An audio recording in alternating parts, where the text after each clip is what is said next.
আজকে ছিল ৩০শে জানুয়ারি মঙ্গলবার, আর ফাইনালি সেই দিনটা চলেই এসেছে, মানে ওয়েডিং ডে।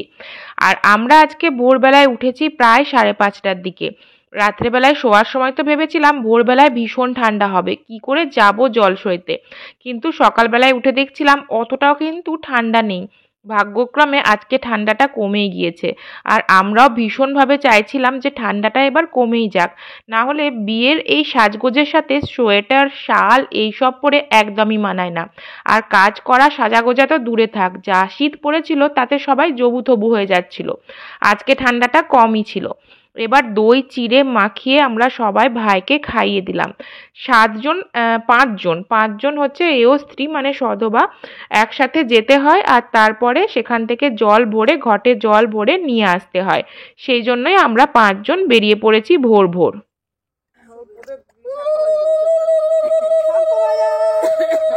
শাঁখ বাজাও, শাঁখ।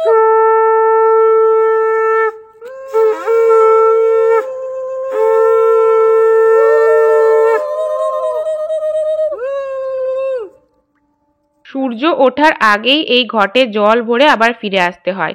বাবা সাথে গিয়েছিল পাহারা দেওয়ার জন্য, কারণ ভোর ভোর সেহেতু কুকুরের একটা ভয় থাকে। তারপরে আমরা এসে একটুখানি শুয়ে পড়েছিলাম, তবে বেশিক্ষণ শোয়া হয়নি। 7:30টার সময়তে উঠেই স্নান টান করে আমি বসে গিয়েছিলাম মেকআপ করতে, কারণ 9টা থেকে শুরু হবে গায়ে হলুদ। সেই কাজে তো দেরি করা যাবে না, সেই জন্য চটপট মেকআপ স্টার্ট করে দিয়েছি।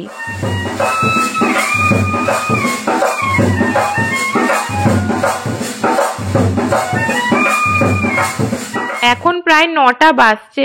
তো বাবার তো নান্নি মুখে বসে পড়েছে। ছান্নাতলার যে কাজগুলো সেগুলো শুরু হয়ে গেছে, কারণ এগুলো তো সময় মেনেই করতে হয়।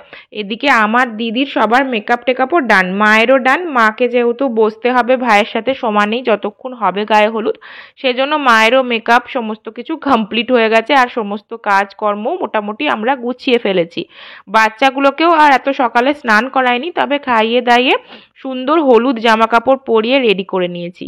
আমরা সবাই ভেবেছিলাম আজকে সবাই আমরা হলুদ পরবো।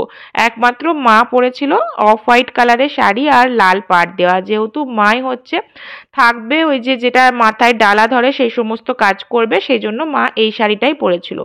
তারপরে ছান্নাতলার কাজ মিটলে পরে সবাই শুরু করে দিয়েছে গায়ে হলুদ লাগানো, গায়ে হলুদ আশীর্বাদ দেওয়া। আর তার সাথে চলে হচ্ছে চোখ বন্ধ করে বড়ি দিতে হয়। আর এই বড়ি দেওয়ার সময় কিছু মজার কথাবার্তাগুলো হয়, সেগুলোই চলছিল এখন।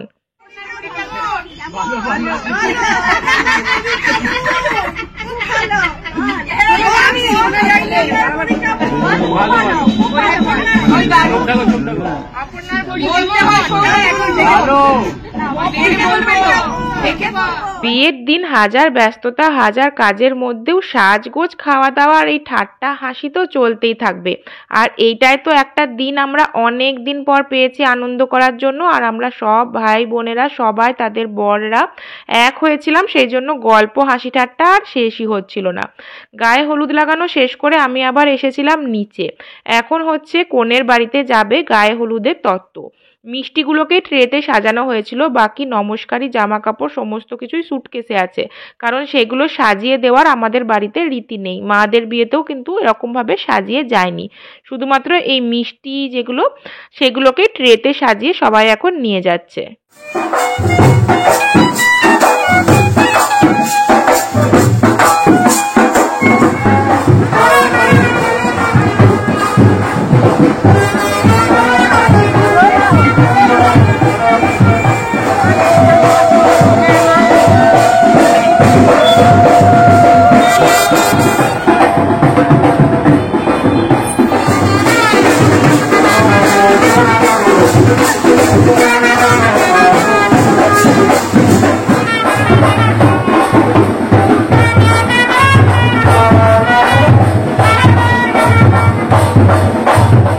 ব্যান্ডপাটি বাজিয়ে নাচানাচি করতে করতে আমরা তত্ত্বগুলোকে রওনা করে দিলাম। আমরা কিন্তু সিউড়ি যাইনি, কারণ সিউড়ি গিয়ে ফিরতে ফিরতে বিকেল হয়ে যেত।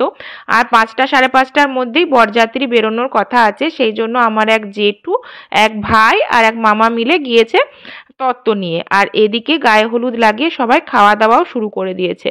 সকাল থেকে তাড়াহুড়োতে কিছুই খাইনি, একবারেই লাঞ্চ করতে বসে গেলাম। আজকে ছিল তোপসে ফ্রাই, তার সাথে গরম গরম ভাত, ছিল ডাল, ধনেপাতা দিয়ে বানানো হয়েছিল।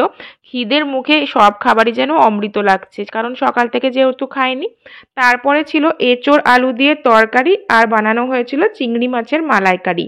তার সাথে মিষ্টি, চাটনি, এই সব কিছুও ছিল, যেগুলো আমি একদমই স্কিপ করে গিয়েছি।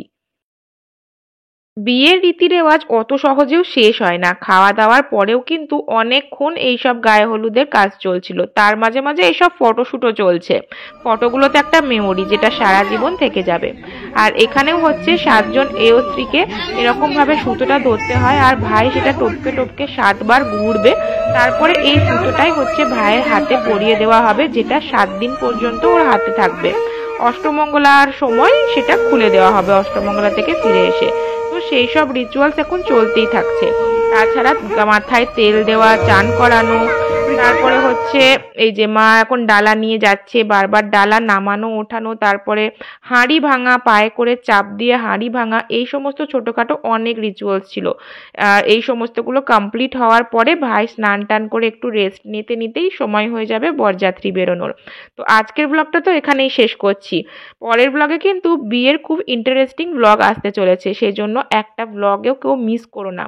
চ্যানেলটাকে অবশ্যই সাবস্ক্রাইব করে রেখো, বেল বাটনটাকে ক্লিক করে রেখো, যাতে আপডেটগুলো পেতে কোনো অসুবিধা না হয়। আর এই ভিডিওটা ভালো লাগলে কিন্তু অবশ্যই লাইক, কমেন্ট, শেয়ার করে দিও। তাহলে আজকে চলি, আর অপেক্ষা করে থাকো, সুন্দর সুন্দর আরও বিয়ের ব্লগ আসতে চলেছে।